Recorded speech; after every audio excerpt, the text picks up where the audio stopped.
What if I told you the future of medicine is hidden in your gut and it's really transforming lives in ways we never thought possible? FMT, or fecal microbiota transplant, is making headlines around the world, and there's a big reason for this.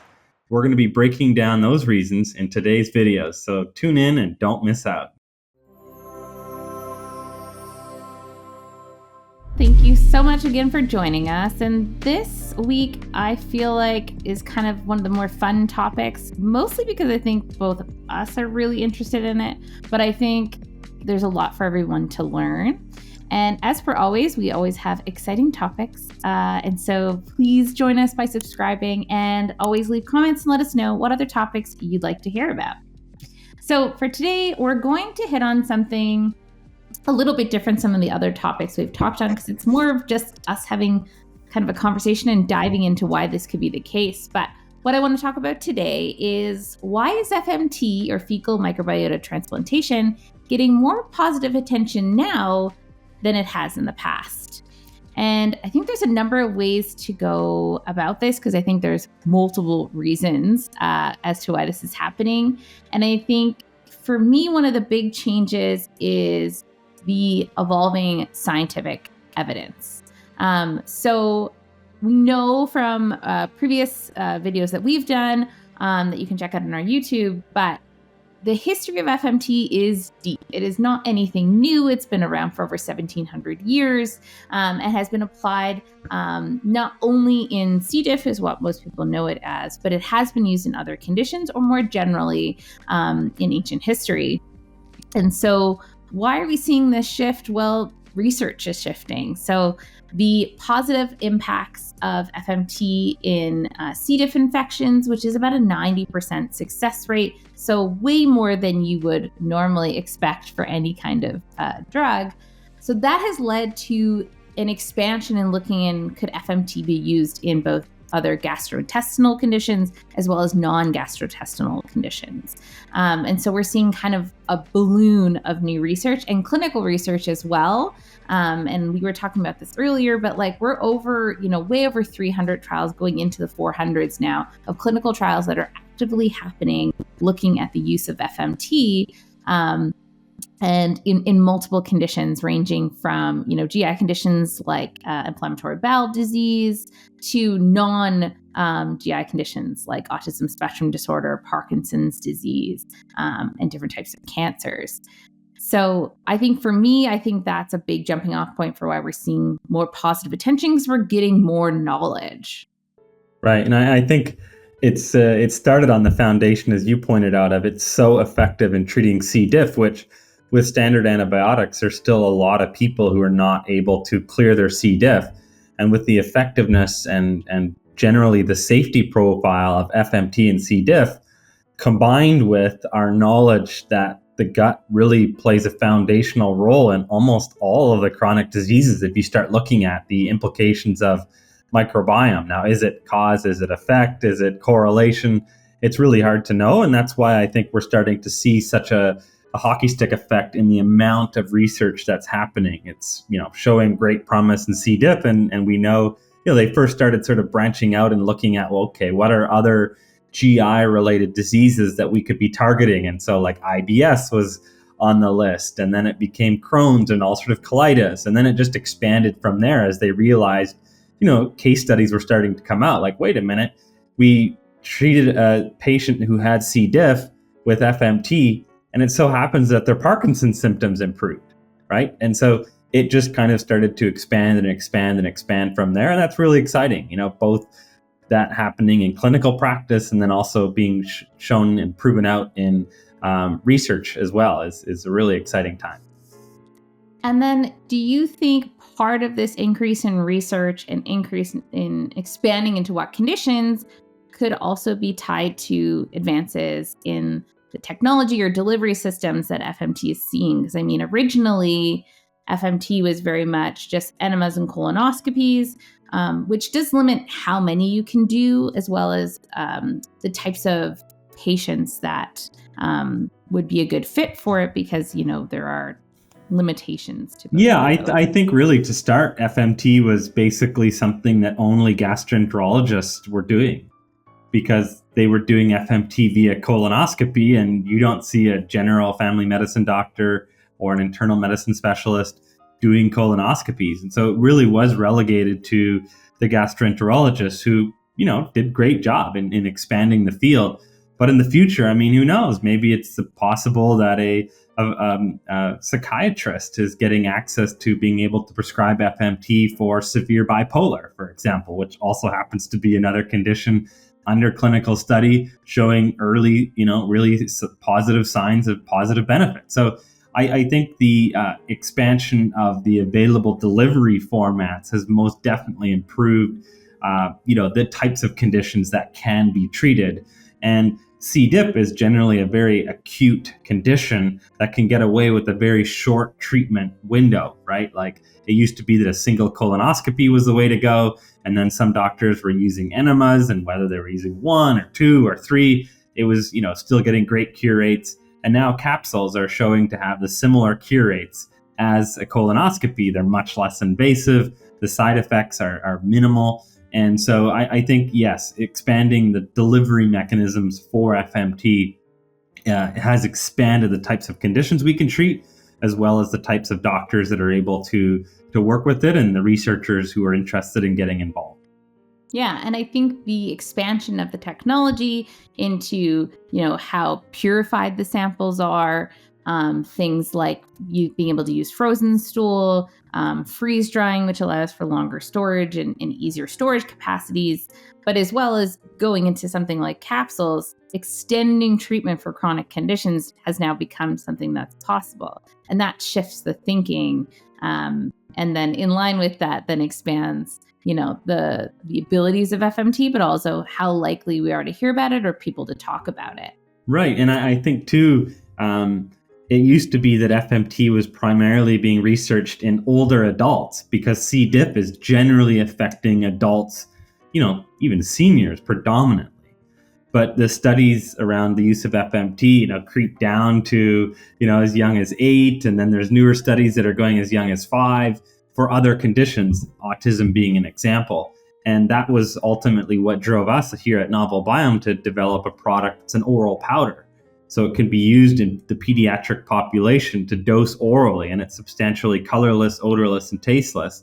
And for our wonderful ingenuity, we've been granted a patent as a result of that. And we hope to be able to expand access to the pediatric population who are sadly showing a lot of these same chronic illnesses that would generally typically only affect older adults. And so it's really exciting, I think, to see the expansion. And then I think another topic to expand on as well is that the manufacturing of FMT, the safety profile has improved because we've now moved to, instead of doctors sort of like mixing something up in their back office, we're developing labs that are very specific to FMT manufacturing, like us over here at Novel Biome, where we're operating out of a GMP facility overseen by Health Canada. And so I think that's, improved the sort of acceptance. It's like, okay, someone else can do this.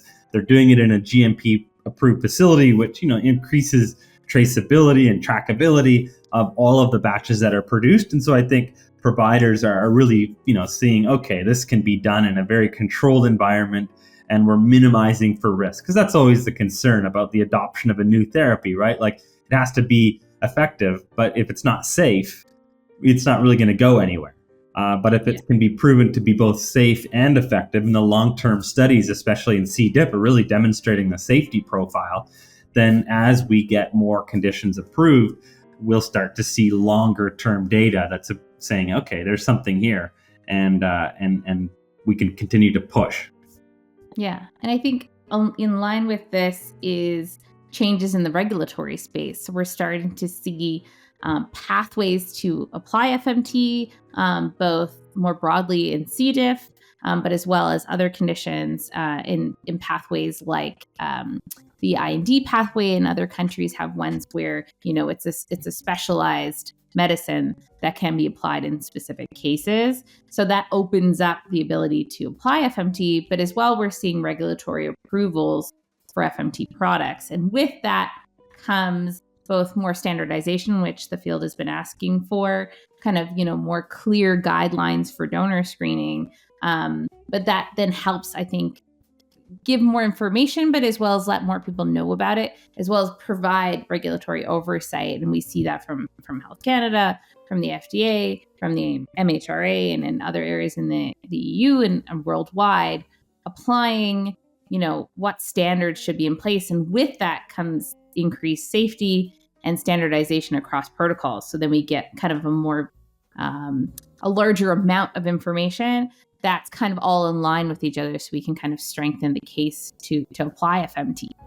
Agreed, 100%. And I think a part of it too, just as we've begun to standardize and better understand how FMT works and improve the types of delivery mechanisms, including the capsules and the oral powder that I talked about, it's come with more education. And so I think that has in part led to like a cultural shift in our understanding of how FMT works, right? It used to be just like, ugh, it's poop.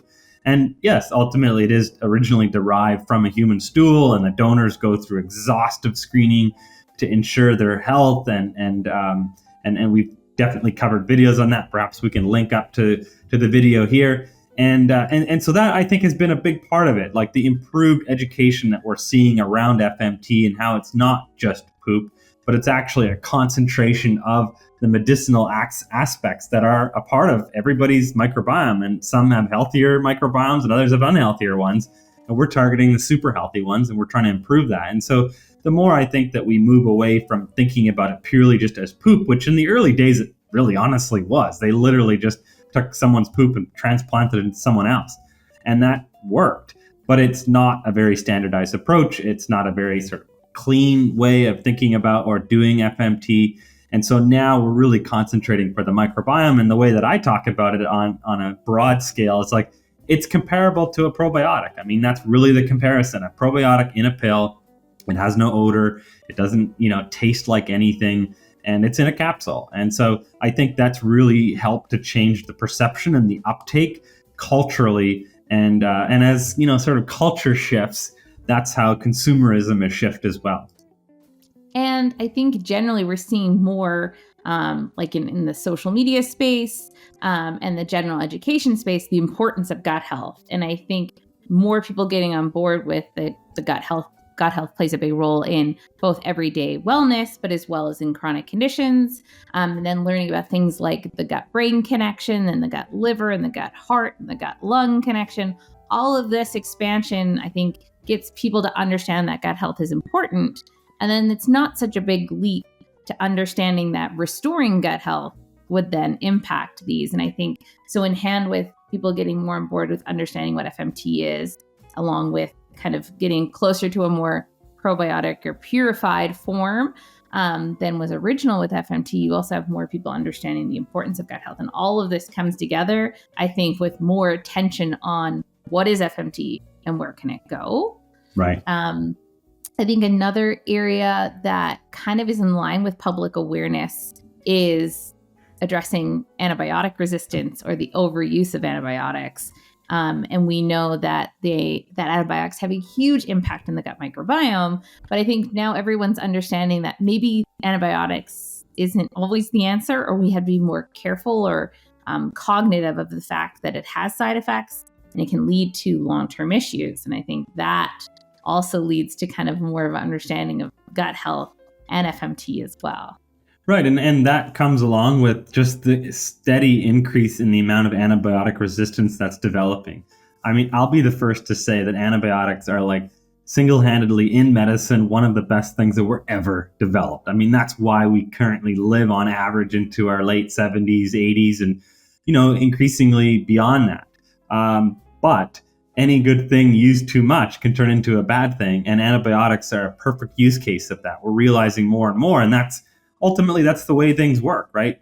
Bacteria don't want to die. Viruses don't want to die. And so they continue to learn ways to evade the immune system and evade things that are trying to kill them off. And so we start to develop these, what are called superbugs. And that's talked a lot about in the media. Every year there's reports on these superbugs in hospitals. And so I think more and more public health is understanding the crisis that we're currently dealing with and the predictions as far as the role that antibiotic resistance is going to play in our public health and the amount of deaths that are are potentially could be linked to antibiotic resistance is really causing people to become aware. And FMT is being used right now to solve antibiotic resistant C. diff. And so C. diff is antibiotic resistant, but there are many other bugs as well that are becoming antibiotic resistant. And so doctors are having to prescribe increasingly more and harsher antibiotics to try to deal with them. And that works to a level, right? Until the bugs have learned to evade the antibiotic, because they are always evolving. They're trying to become stronger and more resilient. And so I think we're starting to have, again, a cultural shift generally, and then within the medical community and the public health community, to understand really the gravity of the situation. And a clear player here is FMT. We're not necessarily we're not trying to kill stuff. And so we're trying to rebuild the microbiome so that on the whole, it can exterminate and or eliminate some of these pathogenic bugs and or even prevent their development to begin with. I mean, the future that I would love to see is actually us giving every antibiotic patient, like they do an antibiotic and they immediately follow it with an FMT. I mean, that is the future. And I think we're still a very long ways away from that, but that would prevent even, follow-off effects of antibiotics, which we know, post-antibiotics are dealing with diarrhea and appetite issues and fatigue. And there's a lot of challenges that can come from an antibiotic that is life-saving, but it creates downstream issues. And so that's the future that I'm looking forward to. Yeah, and there's a lot of new research coming about kind of the overuse or multiple uses of antibiotics within a patient and what that can look like, and when the antibiotics are used and what impacts that can have. And we're getting more and more information about kind of what role that plays. And I think there are studies looking at how FMT can work in terms of multi-drug resistance and things like that, and with bacteria. So I think that is a space. And I think that leads really well into the other area why I think FMT is kind of getting more attention, is in terms of personalized medicine and preventative care. And I think that comes with a shift in the medical community. We're seeing a lot more functional and integrative spaces where it's everyone working together, or kind of understanding the body is all happening at once. Everything is not indistinguishable units. And so we're having people coming at it from a holistic or a whole body sense, but as well as wanting to understand how each person responds differently. And then not only let's deal with it when we're past the start line, how do we start dealing with issues before they become a chronic condition? And we've said this before, but there are conditions that we're starting to learn that maybe 10, 20 years before, we're seeing consistent patterns that could be treated to kind of reduce the more severe chronic condition. And things like Parkinson's is always a favorite of mine, because it was one of my first, when I was still in grad school, mind-blowing moments of sitting in a room where someone goes, 20 years before most people show Parkinson's symptoms, they almost all have very similar GI issues. And from a neuroscience perspective, I still get goosebumps when I talk about this. From a neuroscience perspective, it was huge because at the time, not to date myself, but we hadn't really thought about the gut-brain connection yet as something to really worry about from a neuro perspective. And so this was one of those moments where it was like, we need to shift how we see disease. And not only when we know we could give it the name of Parkinson's, are there things that are happening before that may be tied to what we define as Parkinson's? Is Parkinson's also a symptom of something that had happened before? And it was a huge shift, changed the way I think about a lot of things, probably why I ended up in alternative medicine spaces, because it was huge. And I think we're seeing that shift kind of across the board. Preventative care is something we're talking about more than we ever have. And personalizing medicine in terms of, let's understand everything that's part of this story, and were there early symptoms, and can we add that to the story for the next person, as well as what's actually happening, not just what we traditionally think of, but are there other symptoms we could be treating? And I think that's one of the reasons we're seeing more talk of FMT in the gut microbiome, because if you've been here more than one video, you've understood that the gut health seems to be tied to so many chronic conditions, almost to the fact that when I first started, I thought it can't be real. This can't be across the board, but it really is. And when you think about it, it's kind of like the driving force of everything, because it plays a role in the immune system, which we know when that gets dysregulated is not a good time, but as well as it's tearing apart, breaking down your food and making all of the building blocks your body needs. So clearly it would play a role in a lot of stuff. So I think that's one of those things, this preventative and personalized medicine shift allows for more space for FMT. Yeah, and I think that's where the future opportunities for FMT are. I think we're now in the 2.0 world of FMT as we've improved delivery mechanisms. We've gotten a better understanding of what conditions FMT works for. But I think the 3.0 version will be understanding how to be more precise about determining who might benefit from FMT, what FMT protocols would look like, how to be more precise about matching a patient to a donor. I mean, just yesterday we were talking to a medical doctor who's treating a lot of cancer cases, and we're trying to elucidate, okay, what are the types of protocols that are existing in the research right now in the application of FMT alongside immunotherapies, and what types of protocols would make sense. And so a lot of it is still in the trial and error and experimenting phase. We know it's beneficial, we know it's working, but there's still a lot of opportunity. And I think generally that's the 3.0 in medicine is being more precise, being more targeted about the approach.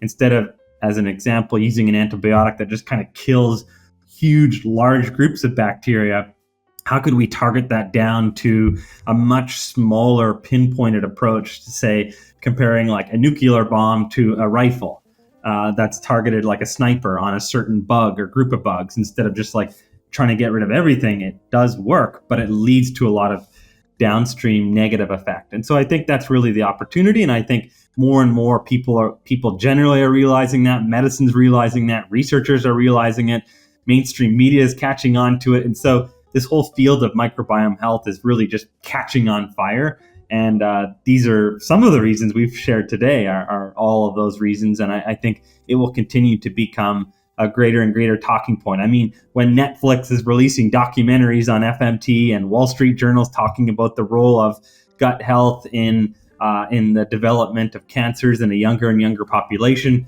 I think we're reaching a cultural tipping point.